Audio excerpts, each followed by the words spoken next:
সংখ্যাগরিষ্ঠ ভোটারের রায় পেলেই প্রেসিডেন্ট নির্বাচিত হওয়া যায় না মার্কিন যুক্তরাষ্ট্রে। ইলেকটোরাল কলেজ ভিত্তিক নির্বাচনী ব্যবস্থার কারণে তাই বাইডেনকে হারিয়ে ট্রাম্পের আবারও বিজয়ী হওয়ার সম্ভাবনা একেবারে কম নয়। কিভাবে কাজ করে এই ইলেকটোরাল কলেজ ভোটিং সিস্টেম জানাচ্ছেন মফিদুল তপু। ৩ নভেম্বর মার্কিন যুক্তরাষ্ট্রের প্রেসিডেন্ট নির্বাচন।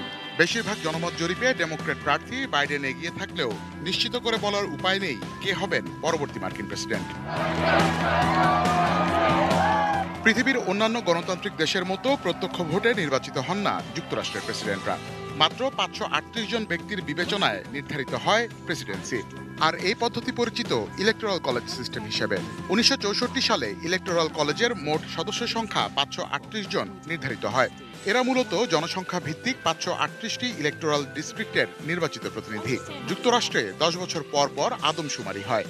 অভ্যন্তরীণ অভিবাসনের ফলে কোনো রাজ্যের জনসংখ্যার উল্লেখযোগ্য পরিবর্তন হলে সেখানকার ইলেকটোরেটের সংখ্যাও কমে বাড়ে।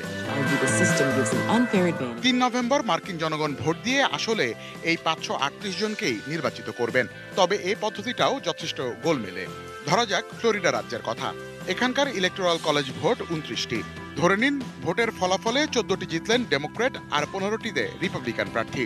কিন্তু মার্কিন নির্বাচনী আইন অনুযায়ী মাত্র একটি বেশি জিতলেও পুরো ২৯টি ইলেকটোরেট ভোটই চলে যাবে রিপাবলিকান ট্রাম্পের পক্ষে। আর এভাবেই ২০১৬ সালে হিলারি ক্লিন্টন ট্রাম্পের চেয়ে প্রায় ৩০ লাখ ভোট বেশি পেয়েও কম সংখ্যক ইলেকটোরাল জেতায় প্রেসিডেন্ট হতে পারেননি। আবার এই ৫৩৮ জন ইলেকটররা দলীয় প্রার্থীকেই ভোট দিতে বাধ্য নন।